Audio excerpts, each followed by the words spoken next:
Well, we've been studying the Song of Solomon, and we've been talking about some characteristics of a marriage that sings. Those who are married would want their marriage to be the kind that inspires a song. And we can look to this unique book in Scripture to get a glimpse into the world of a couple who fell in love. Along the way, we've seen a lot of beautiful poetic language, a lot of stunning descriptions of the emotion and passion of their love, and a little bit of honest, real life, too. Song of Solomon doesn't pull any punches about the nature of romance and marriage, nor does it pull any punches about an area all our relationships experience, whether we're married or single. That is, conflict. It may not seem very shalom-centered, but sure enough, we find conflict even in the Song of Solomon. Chapter 5, just shortly after the wedding ceremony and honeymoon, this couple is already experiencing some conflict. Chapter 5, verses 2 to 8 here. I slept, but my heart was awake. This is kind of the voice of the woman speaking here. Listen, my lover is knocking. Open to me, my sister, my darling, my dove, my flawless one. My head is drenched with dew, my hair with the dampness of the night. I've taken off my robe. Must I put it on again? I've washed my feet. Must I soil them again? My lover thrust his hand through the latch opening. My heart began to pound for him. I arose to open for my lover. My hands dripped with myrrh, my fingers with flowing myrrh on the handles of the lock. I opened for my lover, but my lover had left. He was gone. My heart sank at his departure. I looked for him, but did not find him. I called him, but he did not answer. The watchmen found me as they made their rounds in the city. They beat me, they bruised me, they took away my cloak, those watchmen of the walls. O daughters of Jerusalem, I charge you, if you find my lover, what will you tell him? Tell him I am faint with love. Now, what went on here? We're not sure what produced this conflict. He was knocking at the door. She was laid open. She'd all gone to bed, all tucked in, you know, to get up. And when she did, he was gone. She couldn't find him. We don't know what caused this, but she was obviously distressed about it. But without trying to read too much into the text, let's just make a few observations about conflict in marriage. A, it's often over something silly. We don't know what happened to make him leave and to make her so worried. It doesn't seem like much. It rarely does. Here's something else that's true about conflict in marriage. It hurts more. Sometimes the little things that are said or done or not said, not done in marriage hurt more than you might expect, because this is your best friend. This is your closest confidant. Even little things seem to hurt more because you love the person so much. And third, sometimes we overreact. Anybody guilty of this? Overreacting? Okay, maybe all the time we overreact. But isn't that so often the case? Overreaction in marital conflict leads to many more problems. Maybe it's because we feel safe in a committed marriage, so we let unfiltered anger or sarcasm take over. Maybe it's because we know the other person so well that we have a lot of ammunition. But we all overreact, and you can't take it back. Take a look at this clip about one of the reasons we have conflict in marriage. So what we get from Song of Solomon chapter 5 is this. Every marriage has conflict. Even this one in the book. That's just a reality when you're talking about two humans living with each other over the span of so much time. There will inevitably be conflict. Fighting in marriage doesn't mean you're failing or that your marriage is falling apart. It means you're in a marriage with someone who isn't 100% exactly like you. How boring would that be? Conflict is to be expected, but there are a couple of key differences between good fighting and bad fighting. Every marriage is going to have conflict, so we can't say you should never ever fight. What we do need to talk about is how to fight. How to fight fair. Because conflict can kill your marriage or it can strengthen your marriage. And the difference often hinges on how you handle the conflict that inevitably arises. These principles are true of any close relationship. So, singles, you can learn something here too. Sometimes maybe you got office relationships, and it's like you're almost married to the other people in the office, and you get to know one another really well over the years.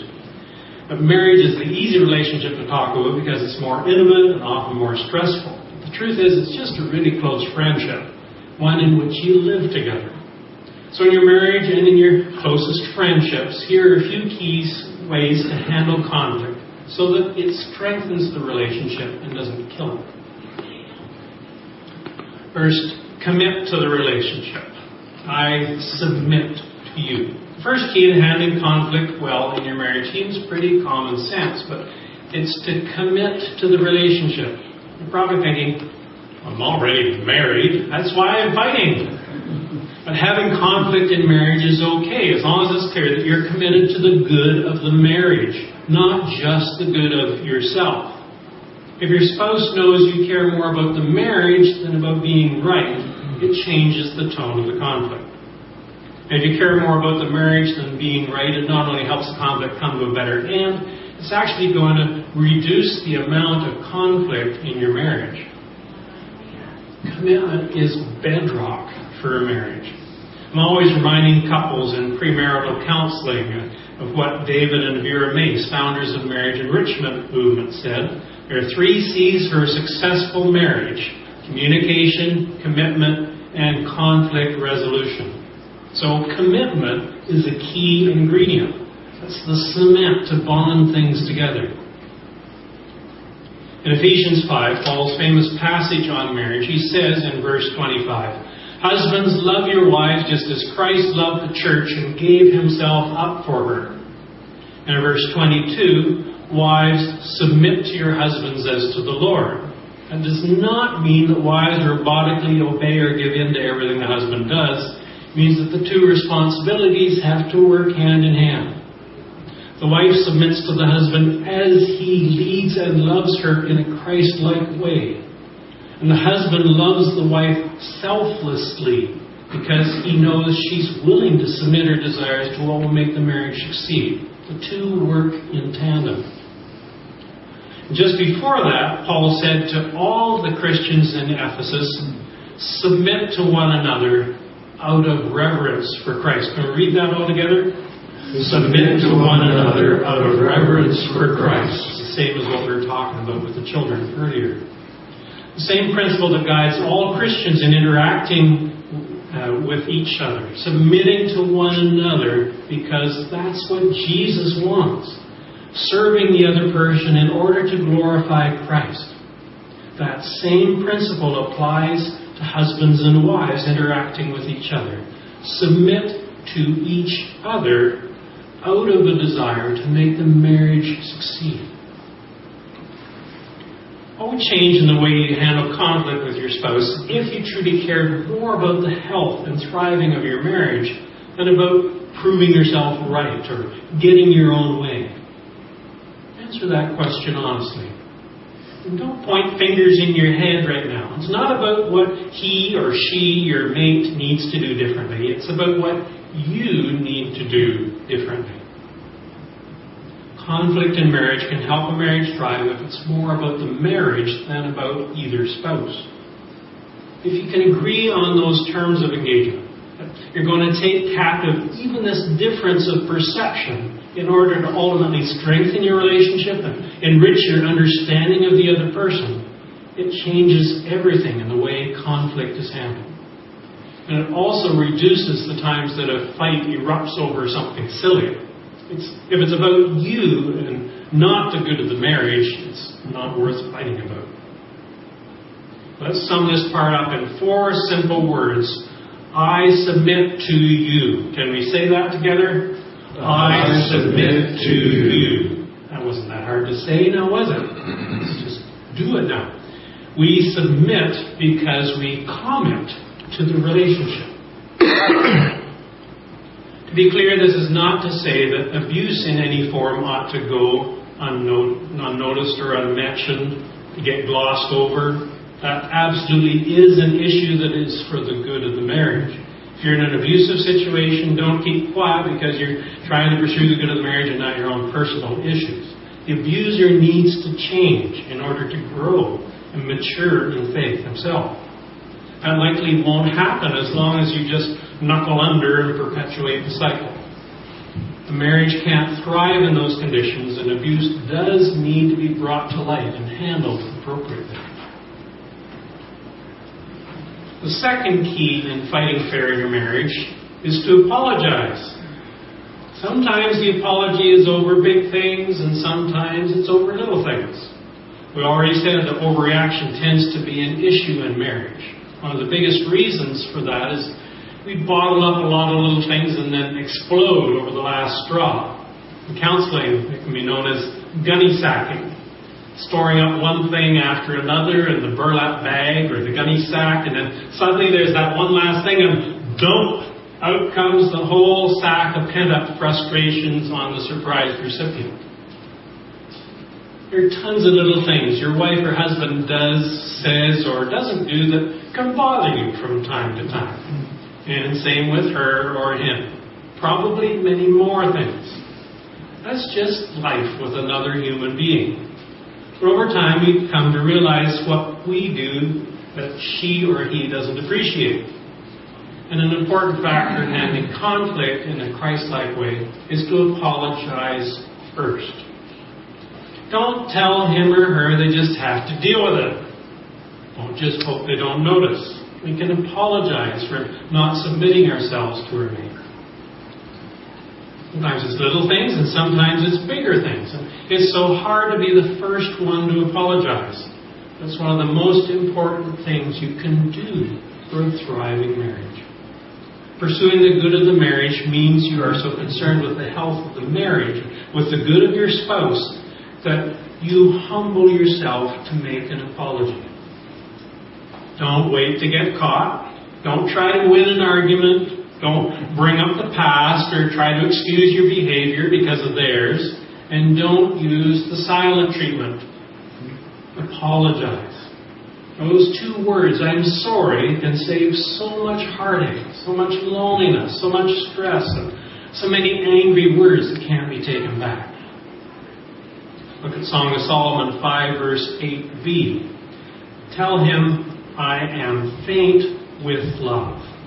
She was looking for her husband, couldn't find him to make things right, and then said she was faint with love. Isn't that what happens when things aren't right in your marriage?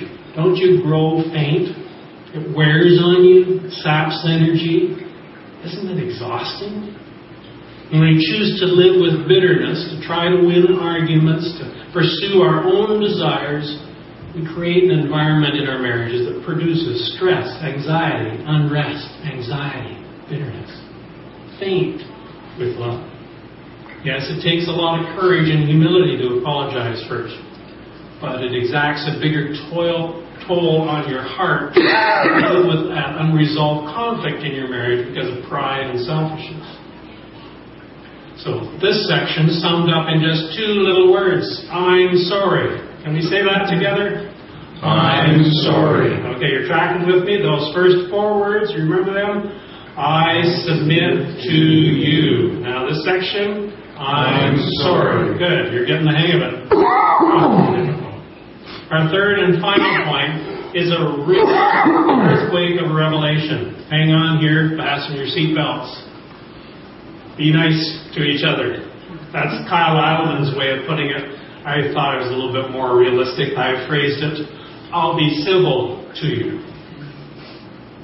Yes, it may sound ridiculous or trifling, but hear this. Be nice to each other. Think about it. When you fight with your best friend, what's your tone like? Not theirs, yours. How do you talk to them? What kind of words do you use? This is your best friend we're talking about. Do you ever belittle them, either explicitly or subtly? How much sarcasm do you use? Do you raise your voice? It's not as simple as it sounds at first. A lot of the big problems in our fights in marriage stem from small, easily handled discussions that blow up because we're just not nice to each other. Not even what you might call civil. Not even simply as nice as we behave with our best friend. It makes all the difference. Who says you have to have a disagreement with raised voices? Who says you have to try to make the other person feel better? That you have to come out on top? That it's okay to hurt their feelings? It doesn't have to be that way. Be at least civil in how you treat your companion. Guys in particular, I think we have a tendency, we're always conscious of the women having their 30,000 words a day and we've only got our 15,000, so we start at a disadvantage, and so we make up for our lack of verbal dexterity by amping up the volume, and the woman hears that increased volume and she gets scared, and that changes the dynamic too.